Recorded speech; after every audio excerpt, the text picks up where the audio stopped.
Ya, vamos a seguir con lo que estábamos viendo. Estábamos mirando, ¿cierto?, los planos de un edificio relativamente antiguo, donde el trabajo aquí era hacer una extensión de este edificio. Se lo muestro rápidamente otra vez.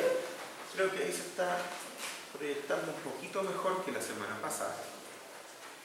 ¿De qué se trata? Que este es un edificio tipo galpón, ¿cierto?, con marcos transversales, espaciados cada 14 metros, tiene 210 metros de largo, con una dilatación en el ejido 8. Cosas importantes. En la dirección transversal, los marcos son como este. ¿Ya? Es un marco que tiene una cercha, ¿cierto?, un enrejado como viga de marco, y tiene unas columnas un poco raras, ¿cierto?, unas columnas compuestas por un perfil IN30 y un perfil HN20 por dentro, ¿cierto? Nos vamos a sacar ahí un poquitito. Entonces,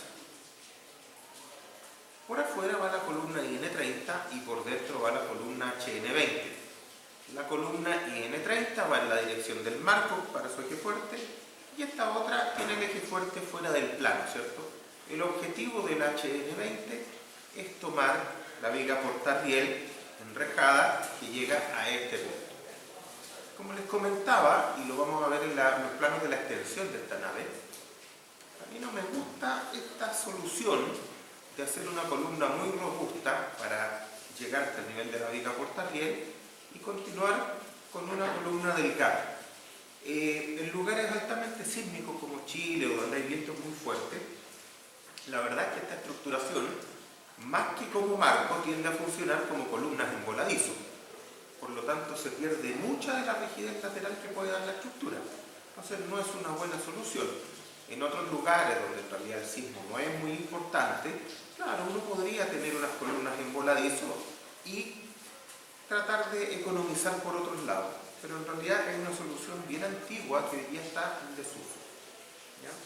Lo vamos a comparar cuando veamos la extensión de esta nave. Bien, en el sentido longitudinal, ¿cierto?, los marcos son más o menos así. Tienen un doble eje. La columna IN30, la que va más afuera, tiene una cosa como esto, y la columna HN20, que es la que va por dentro, es la que realmente lleva el enrejado de la viga portarriel y también lleva las diagonales sísmicas. Esta estructuración es bastante mala. Tiene varios problemas. Primero, que se trata de una suerte de marco excéntrico, pero no bien diseñado.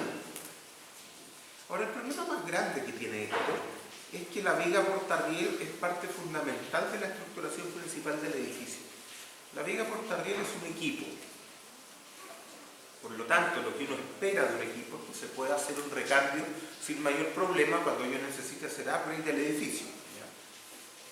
En chileno simple, significaría que yo debería poder bajar y subir esa viga portarriel y hacer cambios locales sin tener que intervenir el edificio.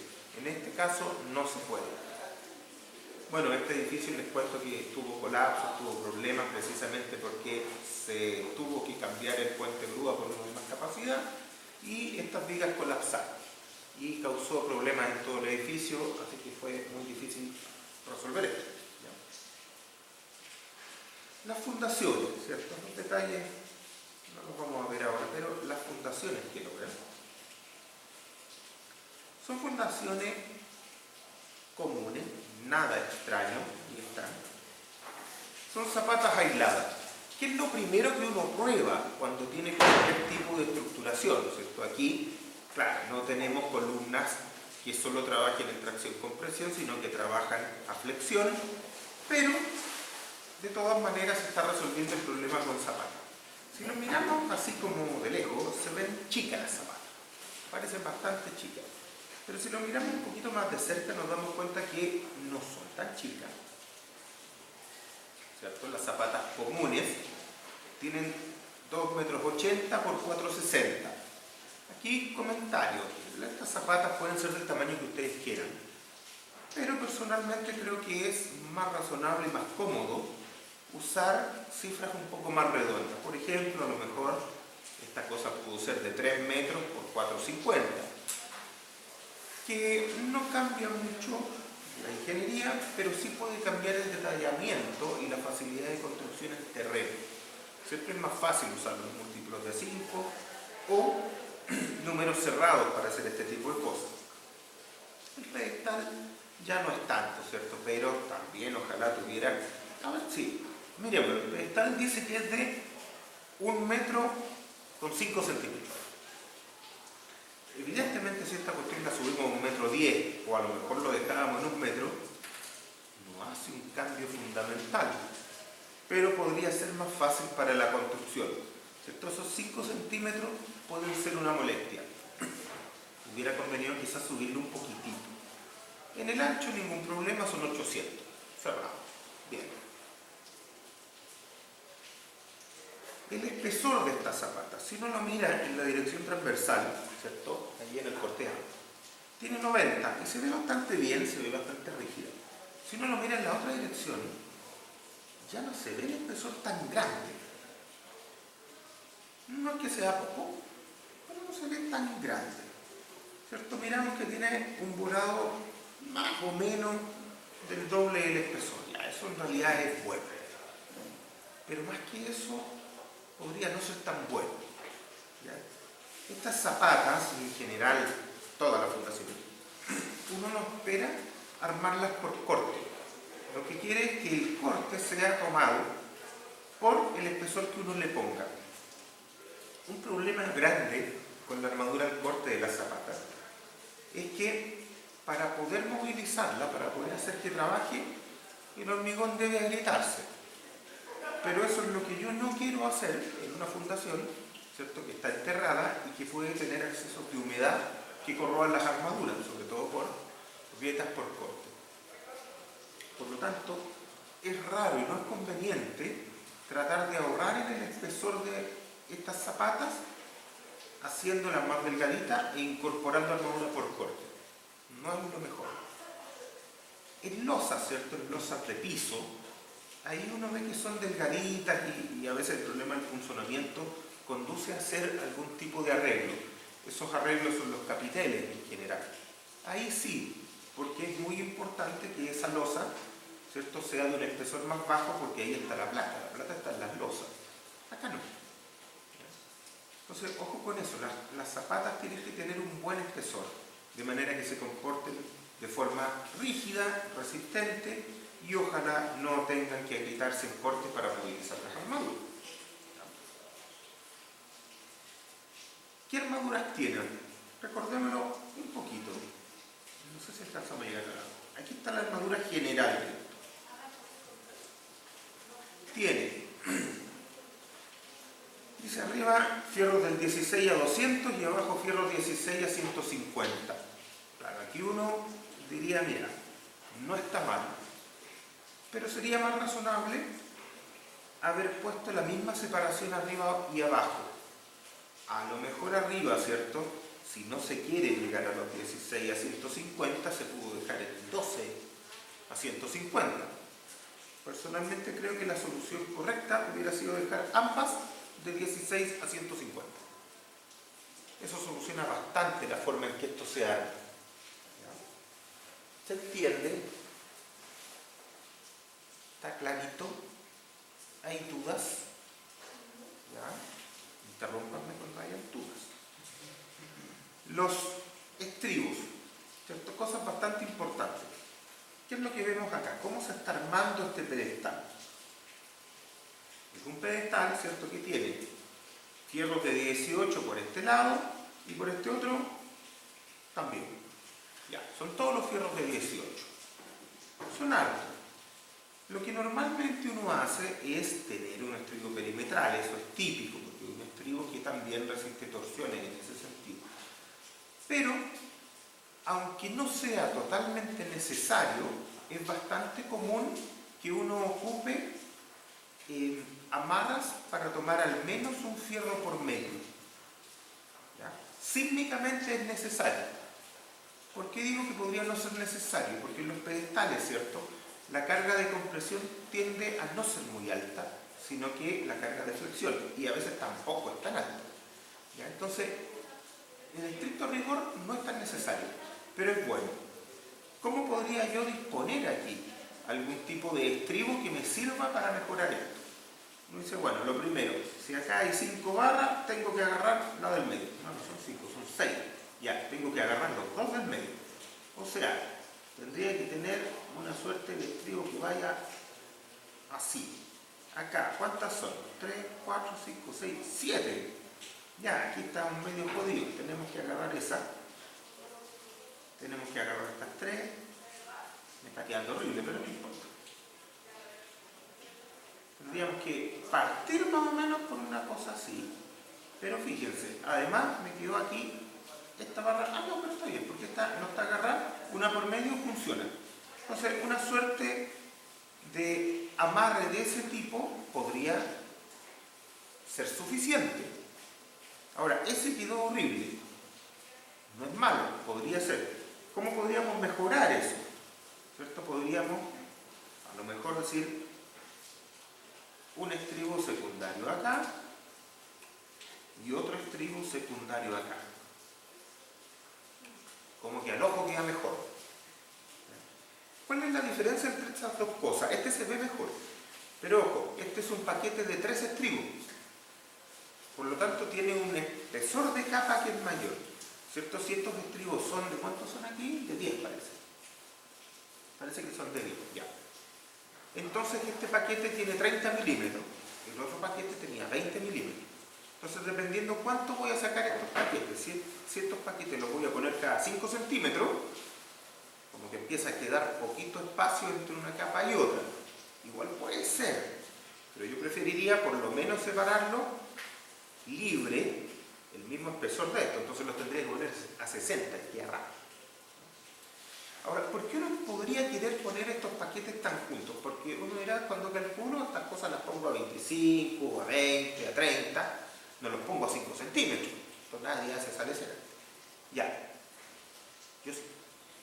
Pero por alguna razón concreta. Por ejemplo, ¿a cuánto lo pusieron acá? A 200. Ya, muy bien. Pero en el sector superior, aquí en la zona singular donde se produce todo el traspaso de carga de los pernos de anclaje y la llave de corte al pedestal, tengo efectos locales que son muy grandes. Por lo tanto, ahí tengo que tener mucho cuidado. El primer paquete de estribo no debería estar a más de 5 centímetros del tope de concreto, y ya los segundos, ¿cierto? En pedestales pequeños los ponemos a 5 centímetros, ¿ya? Porque van normalmente todos estribos, entonces los podemos poner bien a 5 centímetros. Ahora, este es un pedestal grande, ¿cierto? Este es 1 metro por 800, así que lo podemos poner más separado. ¿Quién más separado? Yo diría que unos 10 centímetros. Entonces pondría los primeros, no sé, 4 o 5 paquetes de estribo a 10 centímetros en esa zona. ¿Cuál es la zona complicada? En general es más o menos una distancia muy similar al ancho del pedestal, al ancho mayor del pedestal. Entonces, si esta cuestión tiene 1 metro para acá, bueno, entonces yo puedo esperar que en el primer metro hayan ciertos problemas o concentraciones que los modelos no me van a dar, porque aquí no se cumplen la hipótesis de Navier, Dirac, ni ninguno de esos viejos. Esta cuestión es todo zona singular. Por lo tanto, lo más natural y lo más útil es siempre poner un poco más de confinamiento del que yo creo que es necesario. ¿Ya? Entonces, en esta zona yo tengo que tener harto cuidado. ¿Será realmente necesario o no? Bueno, los terremotos que tienden a no leer la norma han mostrado que es muy necesario en esa zona poner más estribo de lo que hemos estado poniendo tradicionalmente. Los pedestales han fallado por corte en esa zona, ya sea por el corte que traspasan los pernos de anclaje o las llaves de corte. Por lo tanto, una muy buena idea poner ahí esos estribos. Solo como comentario, aquí aparecen unas barras por el lado, ¿cierto? Que nunca calculamos y que a nadie le importa. Hay que separar lo que son fierros necesarios para el trabajo estructural de lo que son fierros que yo tengo que usar para completar estos canastillos y que esto se pueda armar y construir en terreno, ¿cierto? Cuando uno le indica al proyectista, oye, arriba tengo una malla de 16 a 20 y abajo una de 16 a 20, listo, todos contentos, y él después se dará cuenta que por el lado le tiene que poner fierro porque si no esta cuestión no se puede construir, ¿ya? Y eso lo hace él, pero estos fierros no son necesariamente de trabajo estructural desde el punto de vista de las tensiones, son para armados, son para retracción y eso los puede poner libremente el proyectista. Por ejemplo aquí, los ganchos muestran que pasan la malla inferior.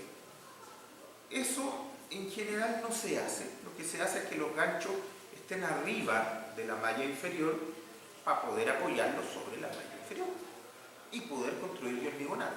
Alguien dirá, ¿esta longitud de anclaje necesita llegar hasta acá con un gancho estándar? No. Seguro es que si calculamos la longitud de anclaje del 18 con un gancho estándar va a dar, no sé, 50 centímetros, está por ahí. Pero la alargamos para que todos estos fierros se puedan construir de manera fácil apoyados en la malla inferior. Eso sería un buen detallamiento o algo razonable, ¿ya? Esta cosa que atravesando para acá, eso es muy raro. Bien, no tengo mucho más que decirles de esta cuestión. Voy a ver si hay algo más, pero creo que eso era lo importante. Sí, no, después aquí aparece un muro perimetral que no nos puede importar bien. Ya. Se fueron estos planos. Veamos los planos de la extensión. Estos son los planos de la extensión. ¿Ya? Aquí hay un plano que abre la serie, que son notas generales. ¿Ya? No se lee, pero créanme que son notas generales para los hormigones y los aceros nuevos. ¿Ya? En general aquí uno establece especificaciones técnicas y vamos a leer algunas. ¿Ya? En un proyecto, como les decía, aparece en este proyecto que solo la extensión de esta nave tiene que aparecer memoria de cálculo de lo que se va a hacer. En este caso aparecen dos, una de acero y una de fundaciones. Alguien dirá, ¿y para qué las separan? No es necesario separarlo, pero es una práctica también tener distintos números para cosas que están en acero y cosas que están en hormigón. ¿Ya? Uno las separa por un tema documental y contractual, pero no por un tema técnico. Podrían estar todos los contenidos en el mismo documento. Después de la memoria aparecen las especificaciones técnicas, cosas que no nos podemos saltar, acero y hormigón. Después empiezan a aparecer otras cosas que son como movimientos de tierra, pero eso ya no nos importa tanto. Como en cualquier lugar, ¿cierto? Lo más común es que las especificaciones técnicas se copien de proyecto a proyecto y eso causa que en general estén malas, que no sean aplicables, pero nadie las lee. Nadie lee las especificaciones técnicas. Eso no justifica que estén malas, porque uno las cobra. Entonces, les sugiero que alguna vez las lean y si les toca emitirlas, sacarle todas las porquerías que no sirven para empezar a actualizar las normas que hay que usar. ¿Ya? Cuando uno quiere que realmente alguien lea lo que uno pone, lo tiene que poner en el plano. La gente lee los planos, se guía por los planos. Su memoria de cálculo no la va a leer nadie. Solamente la va a tomar el revisor, la va a revisar bien, va a firmarla también y hacerse cargo, si es que está de acuerdo, y a él es casi lo único que le importa. El cliente la va a tomar, la va a archivar y solamente le va a importar el día que tenga algún problema con la estructura. ¿Ya? Entonces, ojo con eso. Si usted quiere que alguien vea algún mensaje, tiene que ir en los planos. Siempre los planos que abren la serie es el plano de notas generales. En este caso, como un proyecto pequeño, hay un solo plano de notas generales donde aparecen lo general, lo de acero y lo de hormigón, todo junto. Donde los proyectos son grandes, ¿cierto? Aparecen varios planos de notas generales, al menos dos, uno para acero y otro para hormigón. Hoy por hoy, ¿cierto? Personalmente uso solo un plano porque no me parece que sea necesario copiar aquello que dicen las normas de manera explícita, sino más bien complementar aquello que yo quiero que se haga de una manera un poco más exigente que un estándar normativo. ¿Ya? Y me parece que también es la forma en que uno debe armar las especificaciones técnicas. Yo les digo, nadie las lee porque usted tiene una especificación técnica de 0,50 páginas que básicamente repite lo que dicen las normas que hay que aplicar. Entonces, no tiene un sentido leer. ¿Qué tendría sentido? Decir, mira, este es el listado de normas que hay que aplicar, que básicamente son las obligatorias, y estas son las condiciones más exigentes que yo te pido en el proyecto. Y a lo mejor la especificación en vez de 50 va a tener 10 páginas. Y esas sí las van a leer. ¿Ya? Yo ocupo especificaciones muy cortas, 10 páginas. Las notas generales, ¿cierto? Hay algunas que les voy a leer aquí porque son relevantes, ¿cierto?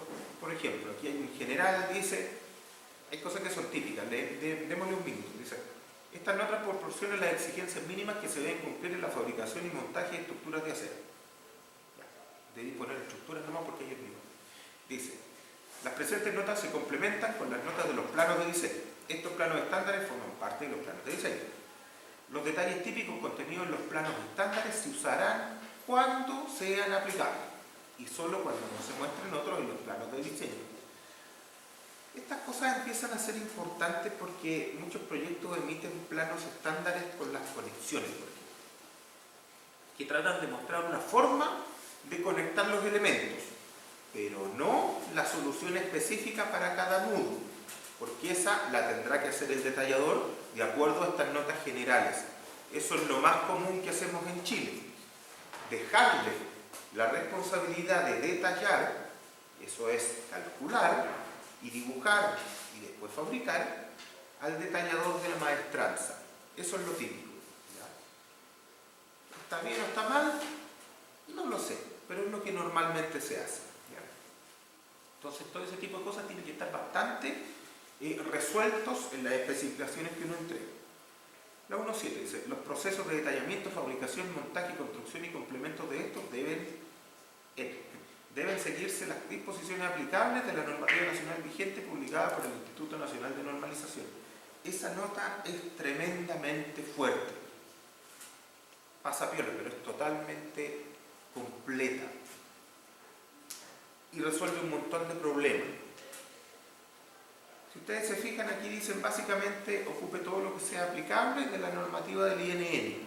Que alguien dirá, pero eso es obvio. No es tan obvio porque no se hace. ¿Ya? Normalmente la gente va a la normativa obligatoria. ¿Cierto? Ya lo conversamos eso en la primera clase. Pero esa normativa no es suficiente y no necesariamente está técnicamente vigente. Por lo tanto, aquí lo que se está diciendo, con todas sus letras, es no me interesa si las normas son oficiales ni obligatorias, solo me interesa que sean aplicables y son exigibles para el proyecto. Muchas veces se da una discusión después que las cosas se hacen mal, porque tampoco van a leer estas notas todas las personas. Ya. Entonces se dan estas discusiones, ya, pero es que no me podría obligar a aplicar algo que no es obligatorio. Falso. Yo lo puedo obligar a aplicar la cosa que se me ocurra por condiciones contractuales. Los contratos son ley para las partes.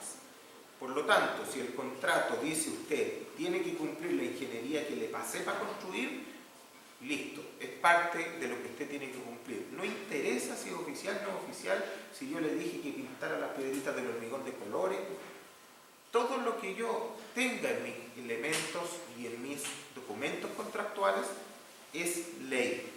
¿Ya? Se los digo porque se da mucho esto de que uno a veces necesita, por alguna razón, ser más exigente en su proyecto o, digamos, no lo necesita. Quiere ponerle más nomás, listo, se acabó el problema. Tengo ganas hoy día de poner más hormigón, más acero y lo hice.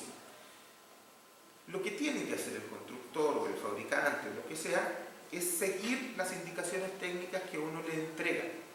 Personalmente soy bien abierto a escuchar cuando fabricante o el montajista dice, ¿sabéis que esto podría hacerse mejor de otra forma? Sí, absolutamente, lo podemos conversar y a veces tiene razón.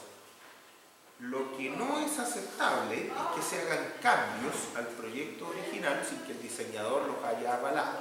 Ahora, si se hace, eso en general se entiende como una liberación de responsabilidad y uno también tiene que entenderlo así. ¿Ya? Cuando llegan las SDI, ¿cierto? La solicitud de información, terreno, y dicen, mira, es que la fundación no la hicimos de 3x3, la hicimos de 2x2, así que actualiza los planos. Uno de vuelta dice, no, saludo atento. Y sigue. Es importante tener esas cosas claras, porque eso es lo que nos meten después en problemas. Cuando un proyecto se construye de una manera en que no fue especificado, el diseñador deja de ser el responsable o tiene menos responsabilidad. Y eso es importante. Entonces, ojo, normalmente cuando se hacen consultas de terreno, uno la responde porque los proyectos no son perfectos y a veces uno me embarra y falta información. Pero distinto es el caso que a uno le cambien las cosas. Ahí hay que tener mucho cuidado. Hay posturas que son ya aceptemos todos y total ya lo construyeron así. Esa es la más tonta, ni siquiera lo voy a discutir. Está el otro extremo que dicen no, es que yo no firmo nada y demuele todo y hazlo de nuevo. No es tan tonta desde el punto de vista formal y legal, pero tampoco es una solución. Por lo tanto, normalmente lo que tenemos como útil es algo que está entre medio.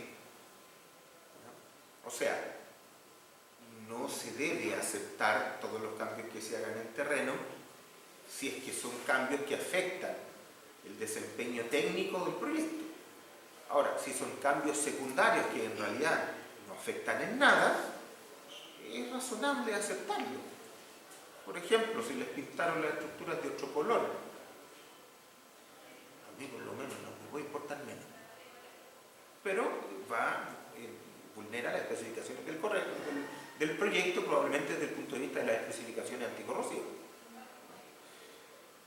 Si me dicen, oye, es que la escalera la corrimos un poco para allá, uno dice, ya, mira, déjame hacer unos cálculos, y después se da vuelta y en la tarde le dice, ya, cámbiala no, porque la escalera no importa a nadie. Si la escalera normalmente tiene un peso súper secundario respecto a cualquier cosa que uno le haya puesto al edificio. Una escalera pesará, digamos, exageremos, 1 tonelada, 1000 kilos. Eso es un error de decimales para el cálculo estructural. ¿Ya? A lo mejor un eléctrico, 1 tonelada de cable, claro, le cambia el proyecto. Un estructural, 1 tonelada más o menos en una columna, no le puede importar menos.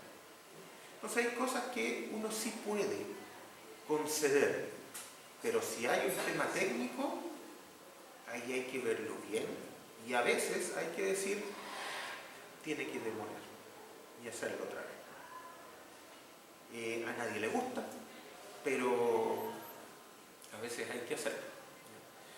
No digo con eso que el caño de terreno no va a demoler. Lo que digo es que ustedes no tienen por qué aprobar aquello que está mal. La cuestión va a quedar igual, nadie la demoler. Pero al no quedar de acuerdo al proyecto, o de acuerdo a lo que se aprobó en el proyecto, entonces ustedes no son responsables de esas desviaciones. Por eso son tan importantes los planos, porque es en los planos donde nosotros ponemos todo lo que hay que hacer. Los demás documentos andan por ahí dando vueltas, pero nadie los lee. Notas generales de acero, los materiales, ¿cierto? Típicamente aquí ponemos los materiales para cada una de las cosas. Fabricación. Y aquí aparecen cosas que son importantes. Voy a mirarlas un poquito. Dice, todas las conexiones realizadas en taller deben ser soldadas y las de terreno apernadas. Con perno de alta resistencia, eso es típico a ASTM A325. ¿Por qué se hace eso? En general, esto es un recado para el detallador de decir, mira, todo lo que se fabrique en maestranza se puede soldar, ¿no? Porque ahí las soldaduras se hacen de manera controlada y quedan todas buenas. Lo que se hace en terreno, ojalá sea apernado. ¿Necesita ser estrictamente así? No, se puede perfectamente soldar en terreno. Pero se entiende que las condiciones de terreno impiden llegar a la misma calidad de una soldadura de taller. La soldadura de taller es muy buena, la soldadura de terreno puede ser perfectamente suficiente, pero se trata de evitar. El objetivo es evitar, el objetivo es que llegue todo el despiece a terreno y se pueda armar la estructura con pernos. Una aclaración inmediatamente, que las cosas sean apernadas no quiere decir que se puedan desarmar. Una cuestión que me han preguntado un montón de veces. Ya, pero si apernar la desarmo y me la llevo por otro lado. Es una tontera. Una estructura se monta y se queda ahí y ahí se muere. Ese es el proyecto. Ya, de vez en cuando le van a sacar los permisos a la realidad, pero ese es otro proyecto, es otra ingeniería y vemos lo que se puede. Cada perno cuando se instala se pretensa y después la inspección tiene que verificar que los pernos de alta resistencia estén todos pretensados, los de encaje no, pero los pernos de conexión todos pretensados. ¿Ya? Y eso hace que cuando yo saco el perno, ese perno ya no pueda volver a tener el mismo desempeño. Por lo tanto, cada vez que yo saco un perno, se bota y tendré que poner uno nuevo. Los pernos no son reutilizables. Entonces, cuidado con ese tipo de detalles. Ahora, insisto, ojalá el terreno todo sea pernado, pero a veces tengo que soldar. Se puede soldar perfectamente, pero tengo que tener cuidado. No tengo que poner en terreno soldaduras difíciles. Por ejemplo, una que se evita mucho es la soldadura sobre cabeza.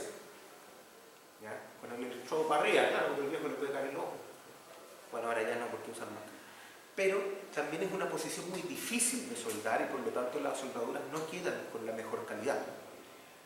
¿Qué es lo que uno elige? Soldaduras planas o hacia abajo.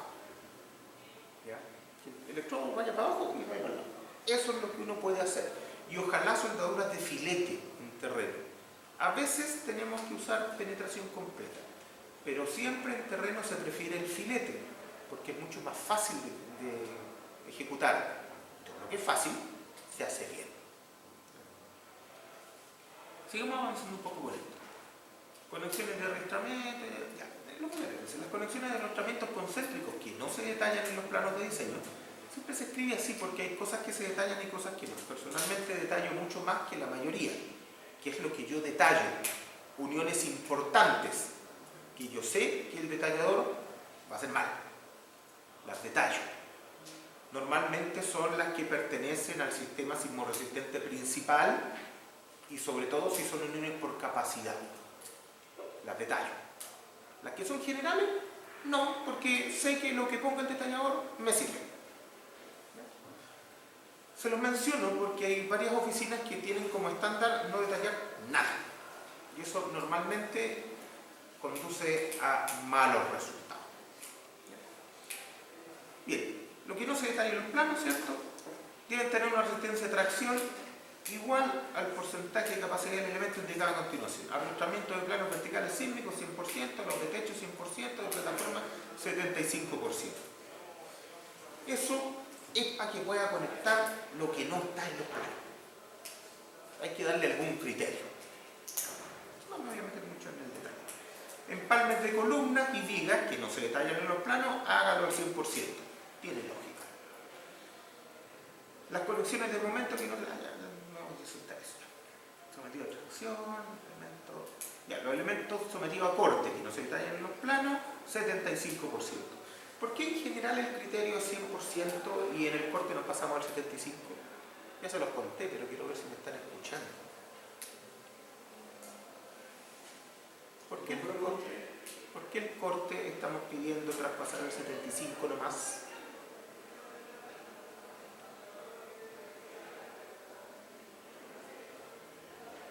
No me siguen en YouTube.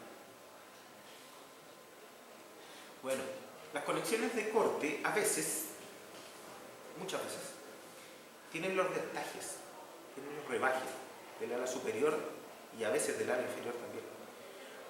Como yo pierdo acero en el extremo que estoy conectando, es muy común que yo no pueda traspasar el 100% del corte.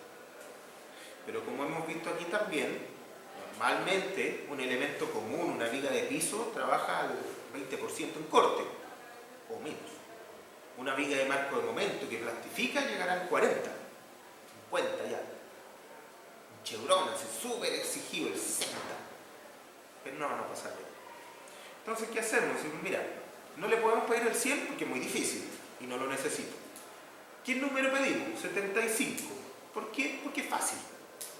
Ahora, en general, yo también sugiero, porque las conexiones son plata y a veces son caras. Uno perfectamente podría decir, ¿sabes? Conectemos en corte al 50%. Y se los comento porque lo he hecho alguna vez. ¿A qué me conduce eso? A que yo sé que con el 75% cubro el 100%. Pero igual ahí hay una componente de flojera. Porque yo sé que con el 50% me ahorro plata en las conexiones. La gran mayoría de las conexiones en el proyecto son de corte. Me ahorro plata. Pero al decir el 50% estoy cubriendo como el 95% de cosas. Habrá por ahí alguna que será diferente y esa la tendré que mostrar. O decir, mira, esa en particular, ponele el 70%. Pero claro, eso significa que yo tengo que mirar la fibra. Y eso es un costo para la empresa. Entonces, normalmente, estas simplificaciones van en la dirección de ahorrar tiempo a la empresa diseñadora que está emitiendo el proyecto. ¿Ya? Siempre hay un equilibrio en eso. El proyecto siempre se puede hacer mejor, siempre se va a dar, siempre voy a tener mejores resultados con más tiempo, pero más tiempo es más costo. Más costo significa menos utilidad y ellos te lo echan. Entonces, hay que tener por ahí esos asuntos. Yo a veces pido menos, cuando estoy bastante seguro que en realidad no tengo ninguna amiga que pase el 50, le pido 50. ¿Ya? Pero conviene mirarlo. Sigamos. Las conexiones deben cumplir con 2369. Ya. Aquí en la H y en la I, démonos un minuto porque esto es importante. Porque no aparecen normalmente en la nota general. Dice, cuando en los planos de diseño se indique un detallamiento parcial de conexiones, en mis planos siempre hay detallamiento parcial, por eso aparece esto. Por ejemplo, cantidad y diámetro de pernos, cantidad y posición de plancha, tipo de soldadura, entre otros, que son las cosas que yo pongo. Se debe completar dicho detallamiento, por ejemplo, espesores de plancha, separación de pernos, entre otros, de manera consistente. Es decir, manteniendo o superando la resistencia de diseño que la información entregada define. Esta cuestión es tremendamente potente. Yo lo uso muchísimo, como les digo. ¿Por qué? ¿Cuáles son los pernos estándar? Lo decía más arriba, pero no sé qué. Los pernos estándar son 3/4 ASTM, A325, con el hilo incluido en el plano de corte y trabajan por aplastamiento. ¿Cuánto resiste eso una ASD? Si lo vimos también. Son números que hay que tener ahí. 5,4, 5,2, por ahí anda. Dejémoslo en 5 para los amigos. Entonces, si usted ve un detallamiento mío con un XL que tiene 4 pernos en cada ala, tiene 8 pernos. Usted dice son 8, más o menos pasan 5, ya, entonces por ahí están pasando unas 40, 45 toneladas. Y usted detalla para las 45 toneladas. No para la capacidad esperada del XL, porque yo ya le dije que hay 8 pernos. Tendrá que separar los pernos para que la falla en bloque no le controle, todas esas cosas. Pero si yo le muestro 8 pernos, ya le di toda la información que necesita de esa unión. Por eso que es re importante esta nota. Yo ocupo mucho esta forma de detallar, el detallamiento parcial, precisamente para pedir menos de lo que dice arriba. ¿Ya? Porque a veces es complicado hacer estas conexiones por capacidad o empalmes por capacidad. Entonces hay lugares, por ejemplo, donde se muestra un empalme con pernos a cizalle doble y otros en que se muestra un empalme con cizalle simple, por alguna razón. ¿Ya? Entonces también uno ahí utiliza eso. Bueno, y la última acá importante que dice las conexiones que deban ser diseñadas de manera completa o parcial por el detallador o maestranza, que siempre hay, deben contar con su correspondiente memoria de cálculo. Estas memorias y los planos de detallamiento asociados deben ser enviadas a JC Ingenieros, claro, que está trabajando para su aprobación antes de proceder a la fabricación. ¿Ya? Esta nota no la pesca nadie la cumple, pero hay que ponerla. La gente no la pone. ¿Por qué esa norma está ahí? Porque en la norma 428, y de mala forma, hay que decirlo, yo sé que después me reclaman a mí, pero a ver, las normas técnicas 428 deben establecer requisitos técnicos. Se establece lo que se debe hacer, jamás quién lo hace. Esa es materia legal, materia de leyes, ordenanza, reglamentos, pero no es materia de norma. Sin embargo, en esta norma establece que el responsable de las conexiones, a pesar de que se puedan tercerizar, es el diseñador del edificio principal. No me voy a meter si eso me gusta o no, pero eso trae un problema cuando la práctica es que en la oficina se diseñan los elementos y que en la maestranza se diseñan las conexiones. Porque entonces, ¿ahora qué hago? Las conexiones tienen que volver. Siempre fue buena idea que volvieran y que uno aprobara los planos de detallamiento, sobre todo las conexiones, porque hay cambios cuando se hace el detallamiento, pero no siempre se hacía. Ahora es obligatorio que vuelvan, porque si no usted va a quedar con la responsabilidad. salvo que haga algo que lo descargue. Y esta nota es el algo que lo descarga. Básicamente decir, oye, no me llegaron las memorias ni los planos, y era una especificación contractual. No se cumplió mi proyecto, por lo tanto yo no soy responsable. ¿Ya? Probablemente lo van a hacer responsable igual, pero por lo menos hay algo entre medio en que usted pidió de manera clara, precisa y en documentos contractuales que algo se hiciera. Si después no se hizo, porque no se va a hacer, por lo menos ya no está en su lado el hacerse responsable de eso. Claro, por ahí la gente reclama y dice, oye, pero ¿y qué voy a hacer cuando lleguen las memorias si yo no sé diseñar conexiones? Bueno, eso ya es otro problema. Y hay un problema mayor que es contractual, y es, ¿y con qué horas yo lo hago porque no me lo pagaron? Pero eso también es un problema contractual. Tiene que ver con lo técnico. ¿Ya? Yo aquí lo resuelvo el técnico y les digo que van a tener un problema contractual y ahí se verá cómo se resuelve. Ya. Hay hartas notas generales más, pero no me voy a meter en ella porque no son tan relevantes. Ya. Vamos a mirar más planito. ¿Cómo es la extensión de esta nave, cierto? ¿Cuál es el punto que a ustedes les parece que es importante? Que esta nave nueva, que va más allá del eje 16, que era el inicial, ¿cierto? Ah, no, el eje 15 era el 15, aquí hay un eje 15A, y de ahí vaya todo nuevo. Bueno, alguien dirá, alineemos el techo, o alineemos los muros por fuera. No. Lo que interesa aquí es alinear el tope de acero del puente grúa. Porque yo quiero que los puentes grúa pasen de una nave a otra. Eso es lo que me interesa, por lo tanto ese es el punto en el que los dos edificios tienen que calzar, el antiguo y el nuevo. Después, claro, ojalá que el nuevo se parezca al antiguo en las dimensiones generales, pero en cómo se resolvió no tiene ni un parecido. Para empezar aquí, no hay enrejado. Alguna cosita por ahí, pero no hay enrejado en general. Esta es la planta de techo, y la planta de techo es una sola. Si se fijan, hay arrastramiento perimetral para generar diafragma de techo claro. Hay elementos, ¿cierto? Y acerquémonos al tiro. Acerquémonos al tiro. Los elementos de techo son todos XL20. Y esto es un tamaño grande, ¿eh? Un tamaño bastante grande. Una idea. Acuérdense que entre X había como 14 metros. ¿Y acá cuánto le decimos? Seguimos los 14 metros, salvo acá, que aquí hay un tramo de 32 metros que va en el aire, no tiene volumen. Con necesidades extrañas que había en ese lugar. Pero quedémonos con lo general. Lo general es de 14 metros. Son 14 metros, por lo tanto, estos pañitos son más o menos de 7 por 7. O sea, estas diagonales son bien grandes. Son XL20 por 24,4. ¿Qué problema tiene el XL20 por 24,4? ¿Qué es lo primero que se le viene a la mente? Que no sabe, que no tiene idea. Ya, el XL20, 24,4, para empezar es plegado y no cumple la razón de ancho espesor de la norma. Por lo tanto, mucha gente dirá, malo, malo, problema, problema, no lo hagamos. No, eso es no saber leer. Porque básicamente en el techo yo tengo un diafragma que tengo que formar con la rigidez de estas cruces. A mí me interesa acoplar todos los marcos. Y para acoplarlos yo tengo que hacer esto.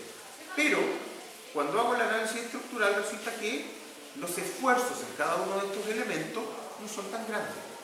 En particular los esfuerzos derivados de combinaciones sísmicas en las cuales estoy ocupando la carga amplificada pasan perfectamente por estos elementos.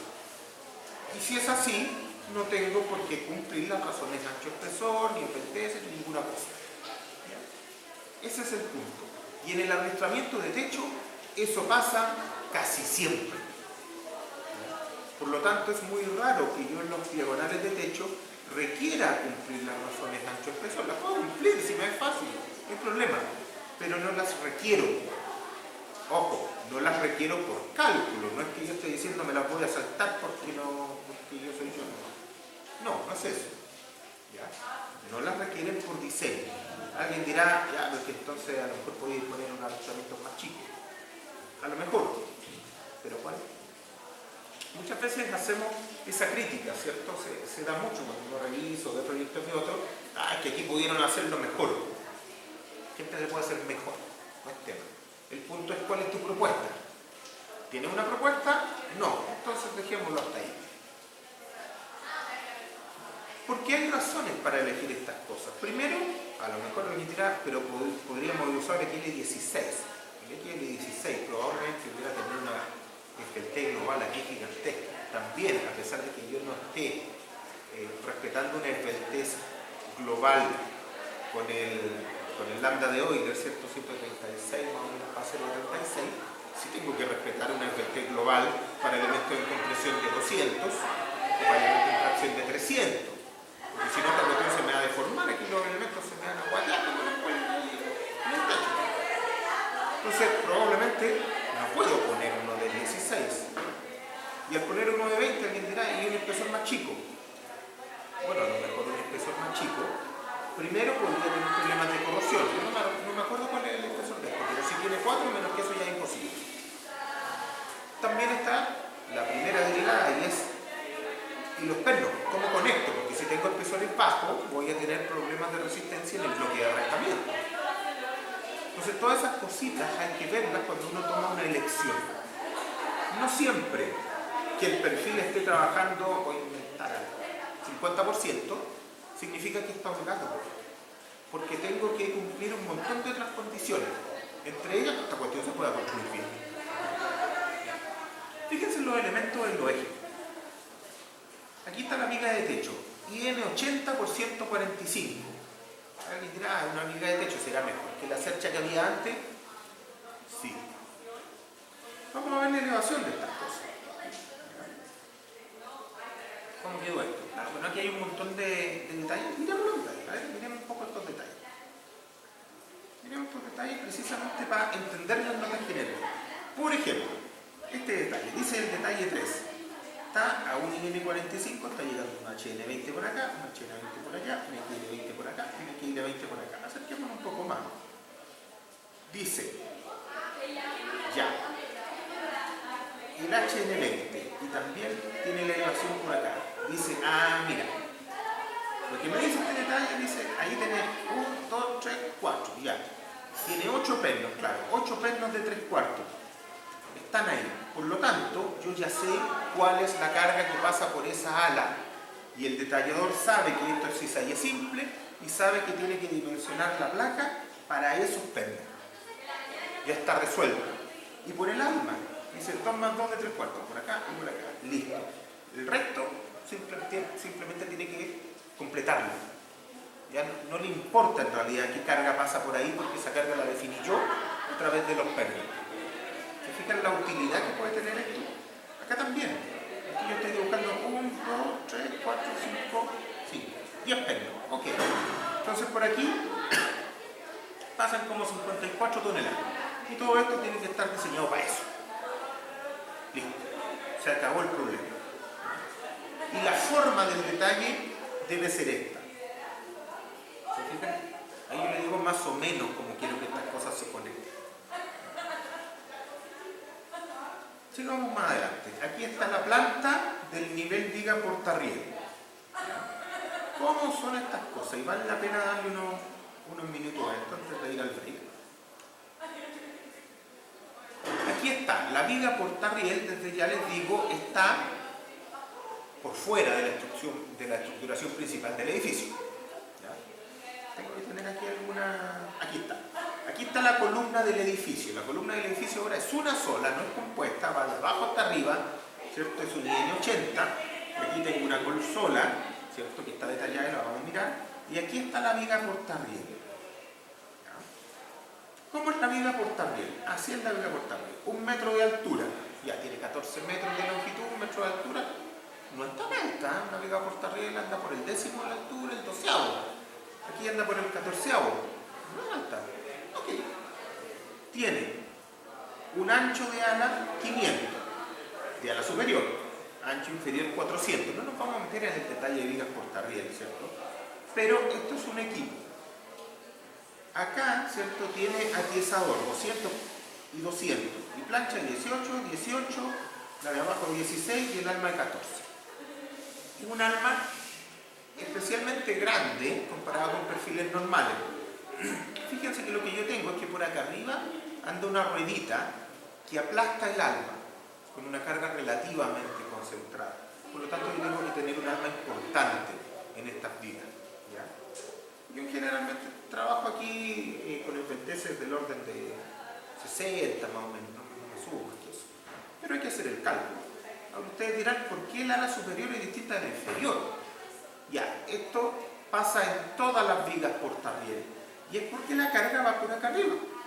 Por lo tanto, claro, para la carga para abajo, esto se deflecta como una viga normal. Pero para la carga transversal, que puede venir de frenaje, de sismo, de cualquier cuestión, la carga está acá arriba. Por lo tanto, solamente el ala superior toma la carga transversal. No se alcanza a transmitir por el alma hasta el ala inferior. Por eso que este perfil en realidad es una canal que está trabajando en su eje fuerte fuera del plano. Entonces, esta ala de arriba no solo trabaja para flexión en el eje fuerte, sino que se lleva toda la flexión en el eje débil. Por eso que típicamente el ala superior de las vigas portarriel es notablemente más grande que el inferior. Entonces alguien dirá, bueno, entonces la ala puede ser más chica. Sí, y tiene 400 por necesidad de espacio, para poder poner los pernos que puse. Por eso los 400. Entonces, ojo, agarro mi viga portarriel y la pongo acá. Fíjense aquí, el eje de la portarriel contra el eje de la columna principal es 1 metro. Tiene alta excentricidad, por lo tanto aquí le va a meter una torsión a la columna. Y la columna está diseñada para poder tolerarla sin ningún problema. Pero no le pusimos acá abajo directamente otra columna para agarrar, porque no es una buena solución. Ya, lo vamos a dejar aquí y continuamos en 10 minutos más.